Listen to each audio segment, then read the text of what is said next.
Good day, fellow investors. I hope you enjoyed the first part of the webinar where we discussed what value investing is, and I'm sure you'll enjoy this one even more because today we discuss how to do value investing with a focus on now, end of 2021, 2022, in, let's call it, a high likely future inflationary environment. So we'll go through the core things of applied value investing, first focusing on risk, looking long term, or more specifically hyperbolic discounting. Then we'll go through my valuation table, discuss it a little bit there, and how to see whether something is traded below or above intrinsic value. There are plenty of examples. The link for the table will be shared here in the description below. You can download it, and you can also play around and start learning and thinking about value investing. I'll also share real examples of businesses I own, what I think is value now, and I'll share those. If you check my stock market research platform, there are sector analysis, and there are plenty of covered stocks that I cover in North America that are traded there. There are covered stocks traded in Europe, stocks traded in Asia, and there are also my portfolios, and I'll discuss a few of these stocks that I also own in one of my portfolios. So I really hope to give you as much value, so smash that like button on YouTube and consider subscribing if you haven't to my YouTube channel. So let's immediately start by discussing risk.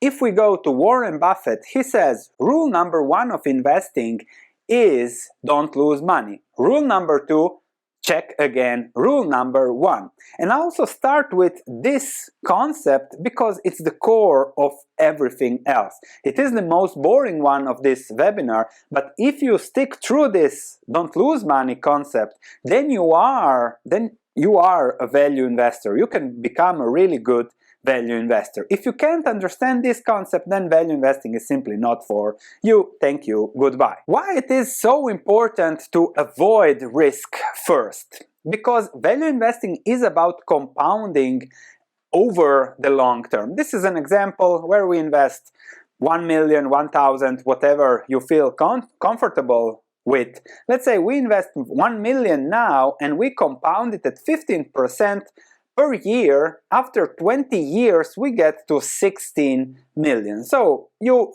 compound your money and you increase it by 16 times after 20 years. However, we as value investors have to avoid risk. We have to avoid bad situations. We have to avoid losing our money.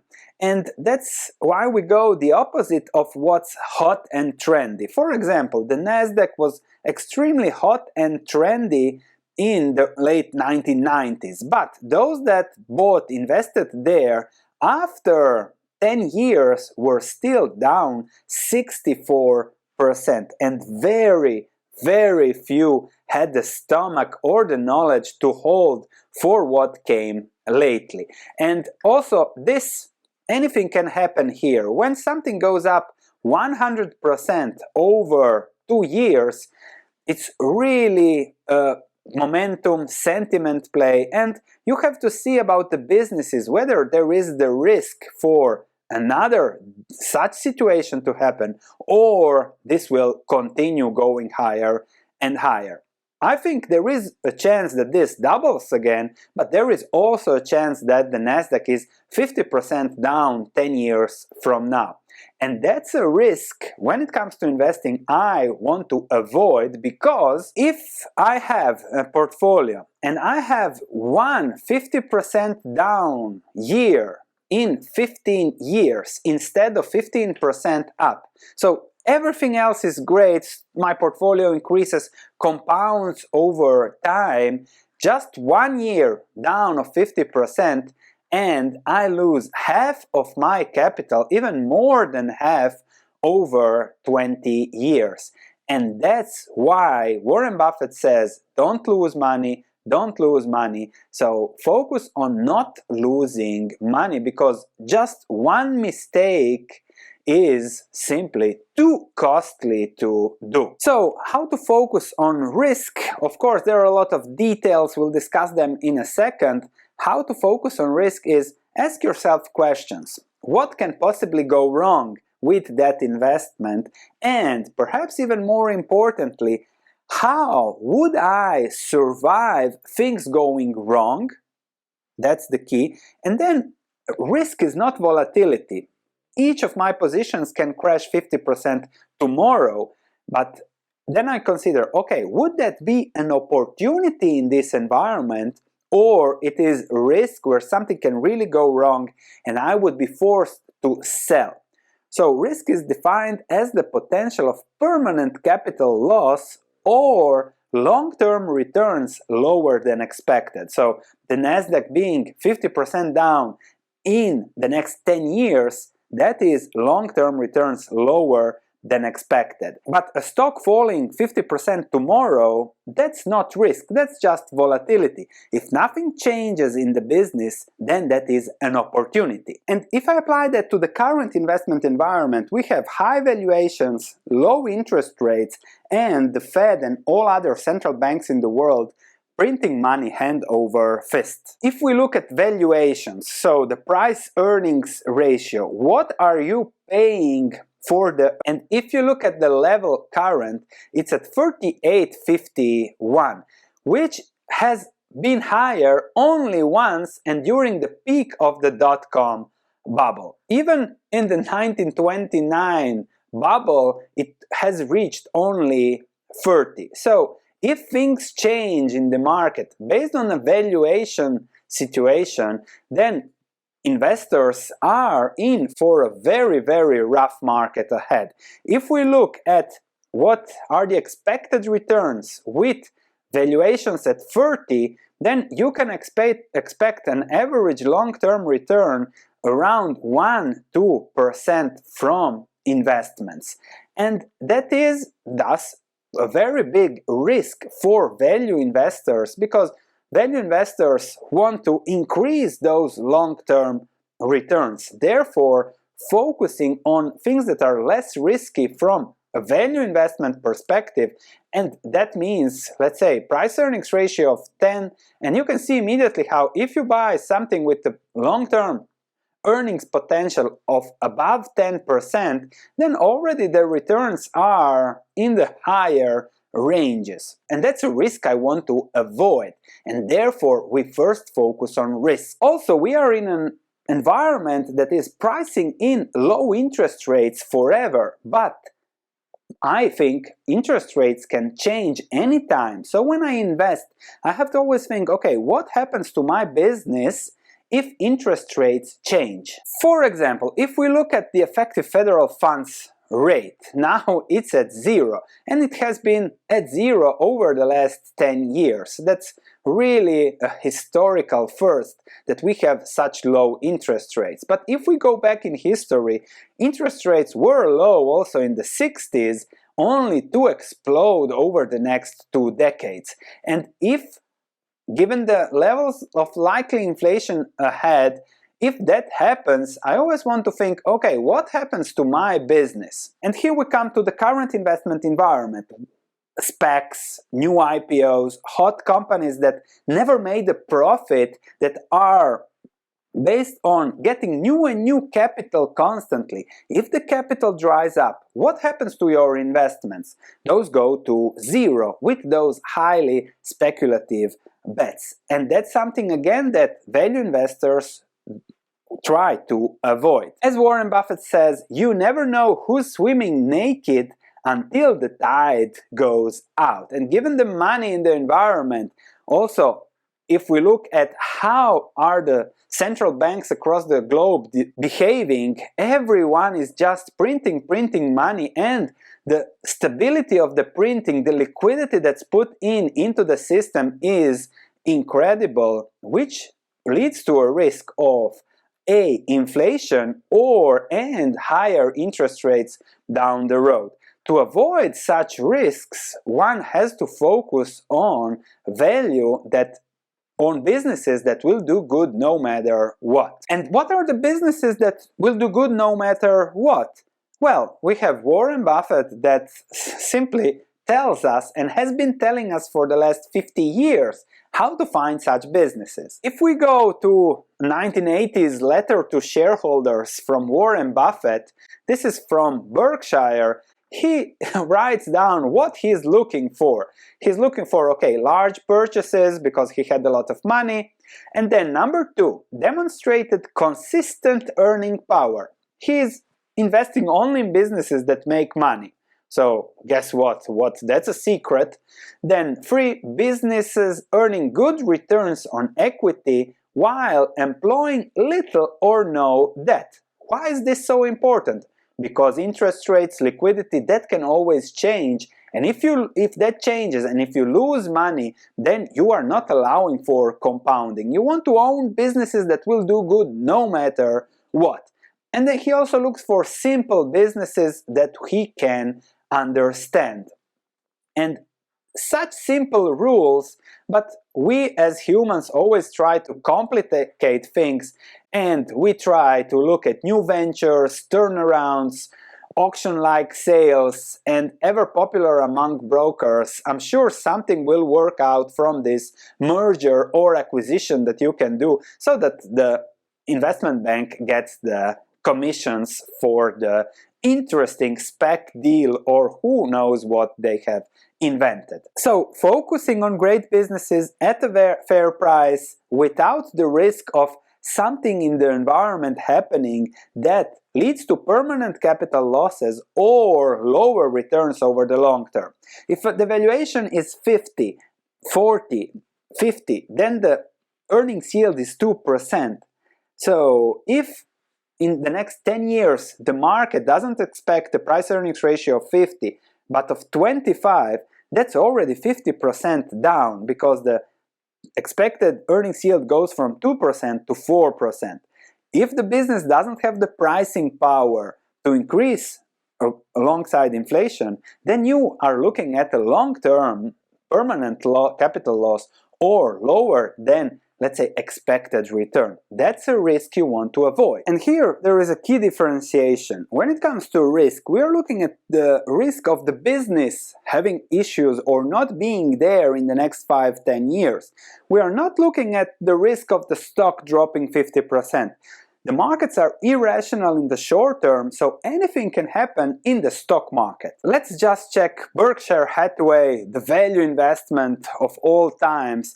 Also, Berkshire can easily crash 50%. From 2007 to 2009, Berkshire stock crashed from peak to bottom more than 50%, and such crashes are not uncommon. COVID crash, again, 25% I think it was. So don't expect that the stock will not crash. That's a given. That's not risk.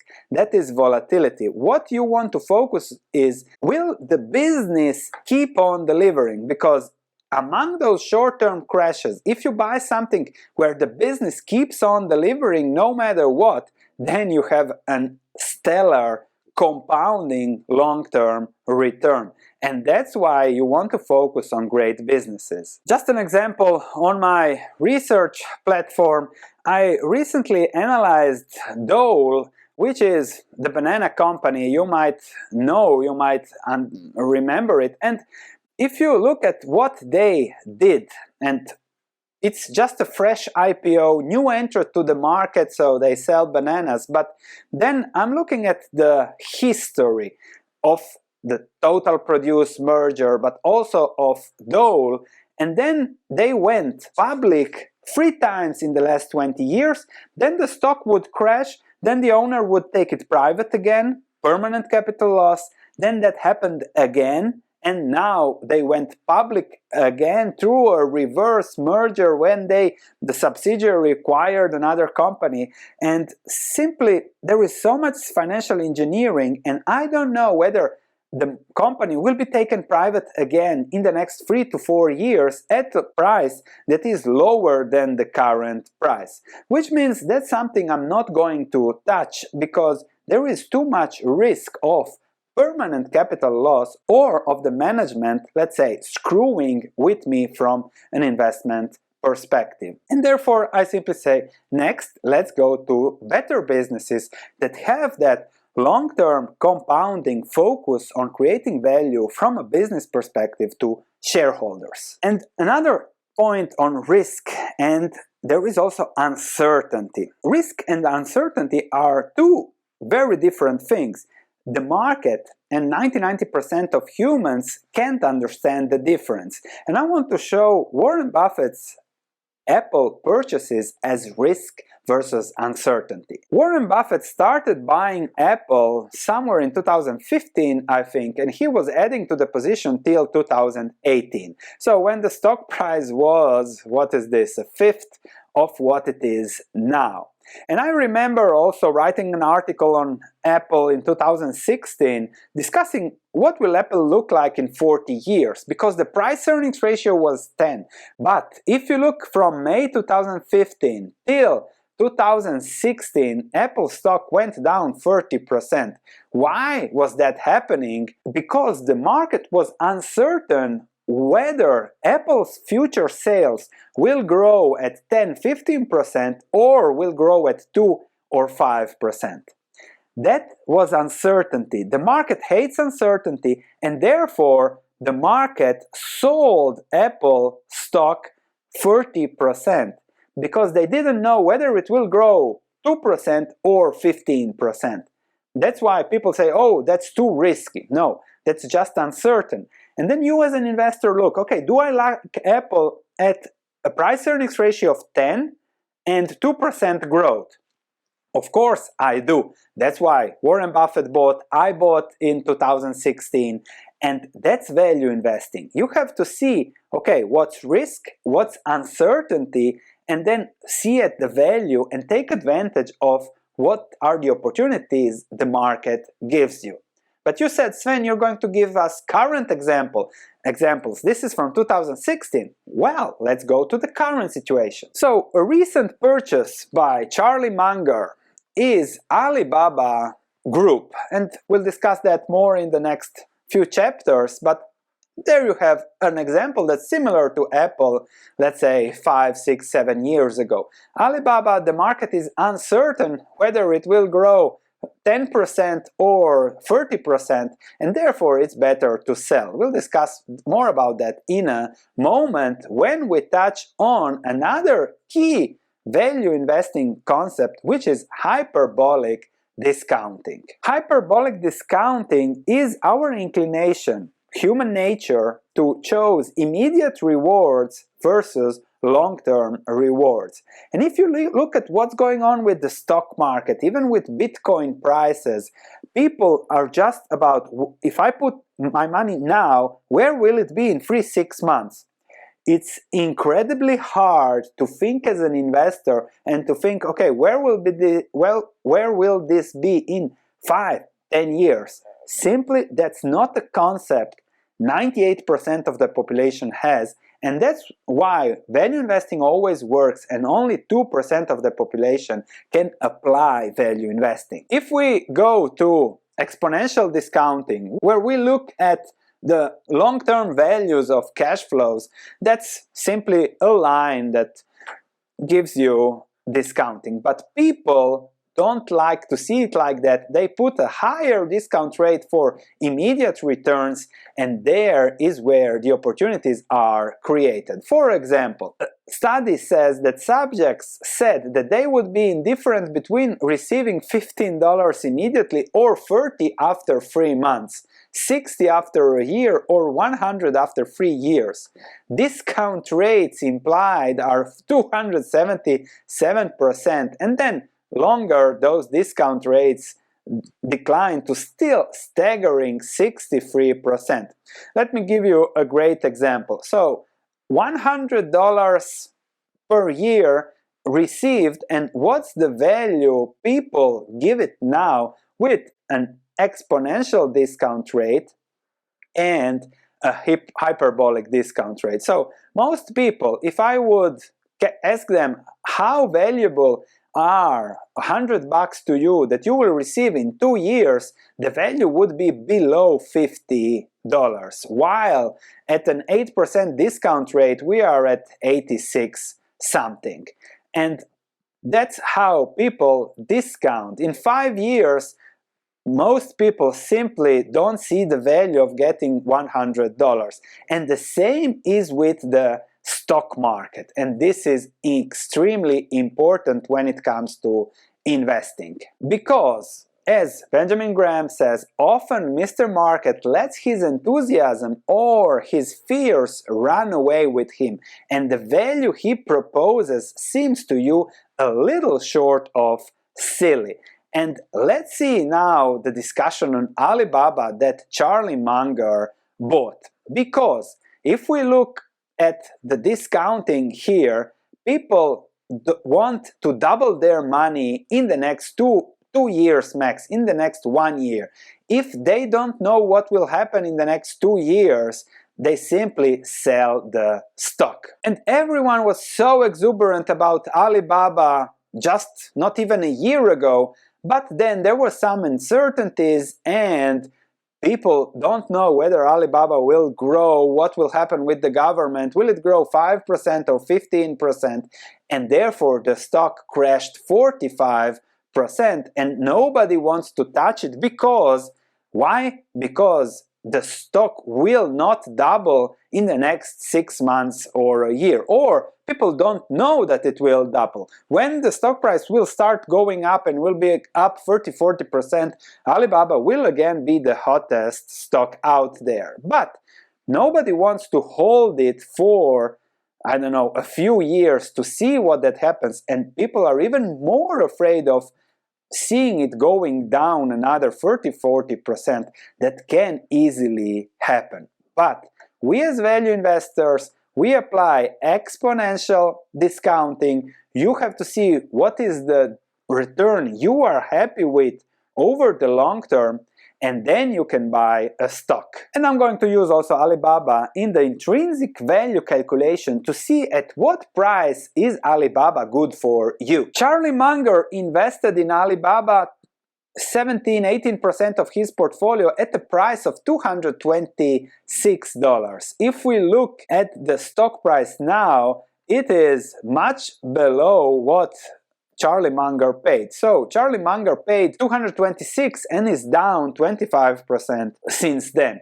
But that's not important to Charlie Munger because he's buying the business and he's looking at where the business will be in the next 10-20 years. And that's exactly what we value investors look at, and for that we make an intrinsic value calculation. So let's do that. What is a fair price? What is a good business? And how do we know whether we are buying below or above the so-called intrinsic value? To help you with that, I have made this table of the stocks I analyzed. This one is public. You can download it for free on my stock market research platform. There will be a link in the description below of this video, and you have the comparative list of publicly analyzed stocks that I'll use here in the example. You can just click here and you can download it if you just scroll down. So intrinsic value calculation formula,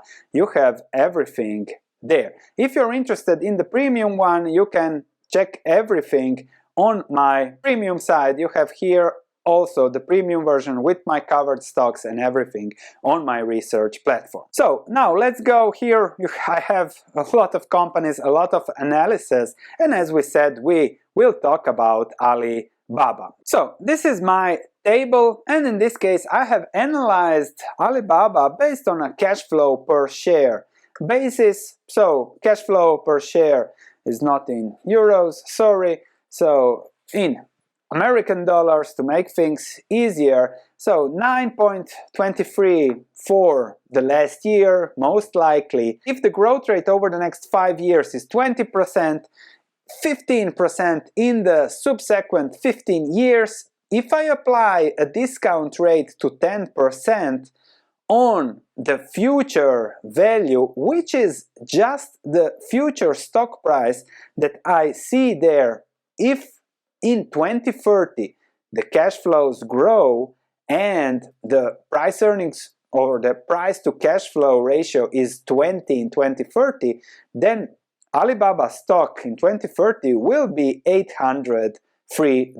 This is just estimation, but just shows you what we are looking at when it comes to valuation. I'll make a new video with detailed explanations of this table in the future, so for more details subscribe. It will be out in the coming weeks. Subscribe to my YouTube channel. Also, they are not paying out dividends, so no present value of these cash flows, just the terminal value. And if I discount it at 10%, the 803 at a 10% expected return is valued now at 309. And my intrinsic value for a 10% expected return on Alibaba is 309, which means that Alibaba for a 10% expected return is 50% undervalued, a little bit less than that.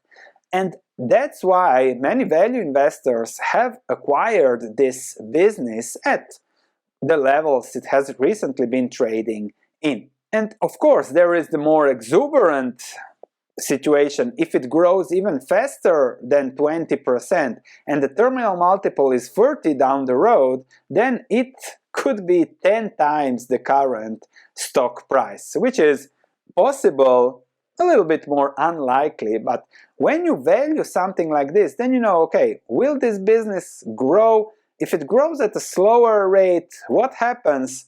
And a lower terminal multiple received by the market, then you make 1–2% per year over the next 10 years, and that is also a risk, let's say, in the worst case scenario. If you go back to my comparative table, also the premium one, you can see a lot of examples, a lot of links to the analysis that I do, and you can read about it and learn more about this valuation side of the business. And when we value something, we look at the long term, we look at where the business will likely be in the next 10 years, because then the focus is on the business. Most people look at where will the stock go in the next 6 months, a year. Nobody knows that. We can focus on the business. Is the business still growing? Is the business investing? Is the business receiving good returns of those investments? What is the management building? What's the ecosystem? And when you focus on that, then you see, okay, they are really building value for the long term, and whatever happens with little debt, with high growth rates, with a strong moat, whatever happens, it's likely that the business will be there 10 years from now. And that's why we see some value there on a cash flow basis, even undervalued, but nobody knows the future. We can just see, okay, what is there now, what is the company building, and how it fits our investment requirements. On the discount rate, I use 10% for long-term comparative requirements. I hope to find undervalued on 15% discount rates. It happens here and there, and then I'm very happy buying that. So that is always something to see. What is the return you want to be happy with?